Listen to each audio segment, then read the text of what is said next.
हमारी जमीन के और हमारे सोलर सिस्टम के इब्तदाई दिनों में जब ये अभी नए नए बने थे, तो हमारी जमीन जो है वो नीम पिघली हुई हालत में सेमी मोल्टन मैग्मा की फॉर्म में थी। और इन दिनों में हमारा सोलर सिस्टम जो है वो भी इंतहाई वोलेटाइल किस्म की हालत में था। इसमें बहुत से छोटे बड़े साइज के सियारचे मौजूद थे जो सूरज के इर्द गिर्द मुख्तलिफ मदारों में मूव करते रहते थे।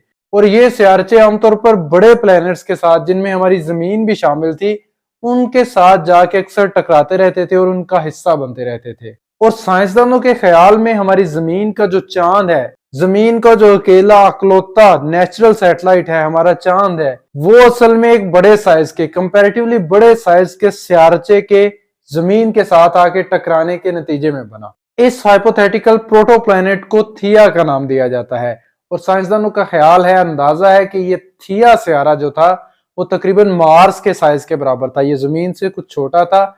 जो मार्स है, मरीख है, तकरीबन उसके साइज का ये सियारा था। और इस सारी थ्योरी को जायंट इंपैक्ट हाइपोथेसिस कहा जाता है।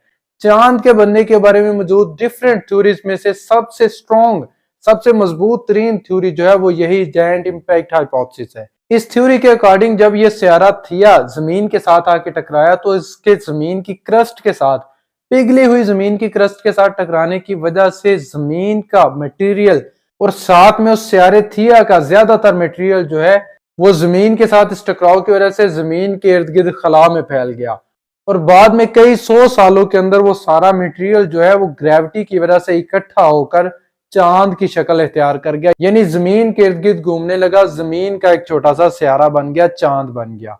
इस जायंट इंपैक्ट हाइपोथेसिस पर उठने वाले बहुत से सवालात में से एक इंतहाई अहम सवाल ये बनता है कि उस सियारे थिया की कंपोजिशन जो है वो जमीन से जरूर मुख्तलिफ होनी चाहिए थी। उसकी कंपोजिशन जमीन से जरूर डिफरेंट होगी, तो उसका कुछ मटेरियल जमीन पर भी कहीं ना कहीं जरूर हमें मिलना चाहिए। अब 1980 में जमीन की साथ के मुतल्लक होने वाली एक स्टडी के अंदर दरियाफ्त ये हुआ, पता ये चला कि जमीन की मेंटल के अंदर, जमीन की कोर के नीचे जो जमीन का पिघला हुआ हिस्सा है, मेंटल जिसे कहते हैं, जो जमीन की दरमियानी लेयर है जिसमें पिघला हुआ लावा मौजूद है, उसके अंदर जमीन की सतह के इंतहाई नीचे दो मुख्तलिफ मकामात पर इस मेंटल के अंदर जमीन के कुछ हिस्से जो हैं उनकी खसूसियात या उनकी कंपोजिशन जो है वो जमीन की बाकी मेंटल, बाकी हिस्से से इंतहाई मुख्तलिफ है। यानी जमीन के नीचे दो मुख्तलिफ जगहों पर कुछ ब्लॉब्स से बने हुए हैं, कुछ ड्रॉप से बने हुए हैं, जिनकी कंपोजिशन जमीन के बाकी हिस्से से डिफरेंट है।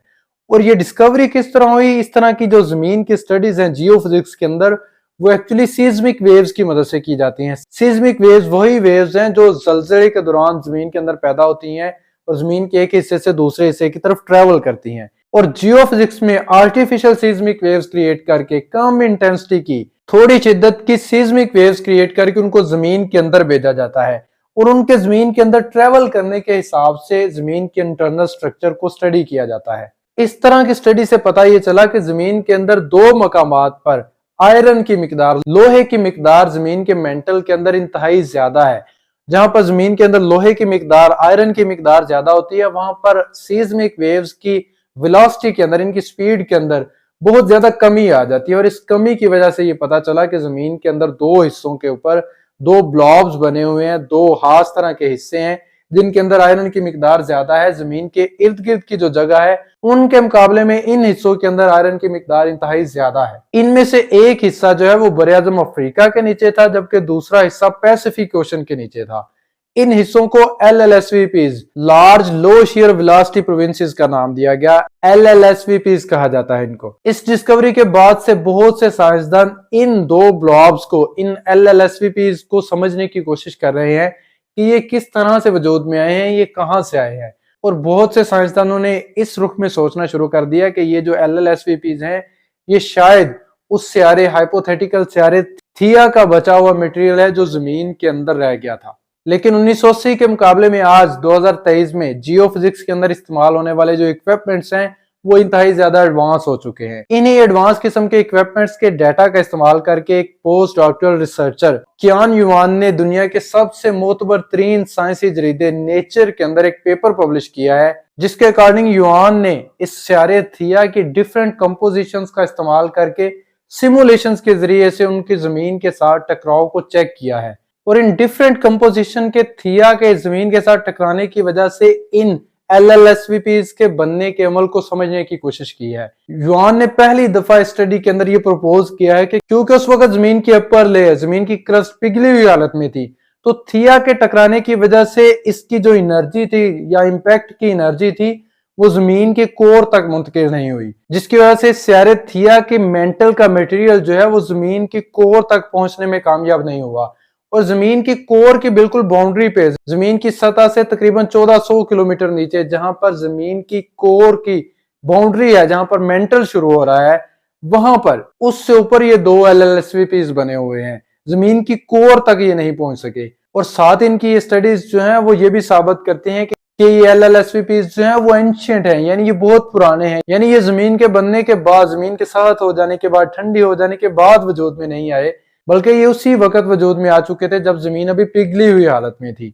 यानी ये उसी दौर के हैं जब साइंसदानों के ख्याल में एक स्यारा थिया आके जमीन के साथ टकराया था, जिसकी वजह से चांद वजूद में आया था। इसके अलावा साइंसदानों के ख्याल में चांद की जो इंटरनल स्ट्रक्चर है, चांद का मेंटल है, ऊपरी सरफेस से नीचे, वहां पर भी बड़ी मिकदार में आयरन मौजूद है, लोहा मौजूद है।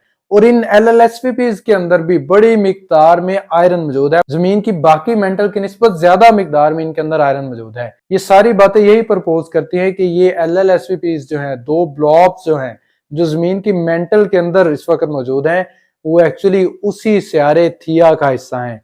यानी वो स्यारे थिया का जो मटेरियल जमीन के साथ रह गया, जमीन के पास रह गया, वो जमीन की मेंटल के अंदर दफन है। मुझे उम्मीद है आपको आज की वीडियो इंटरेस्टिंग लगी होगी। अगर आपके जहन में इस वीडियो के मतलब कोई भी क्वेश्चन हो तो कमेंट सेक्शन में जरूर बताइएगा, और याद से हमारे चैनल को भी सब्सक्राइब कर लीजिएगा। अल्लाह हाफिज।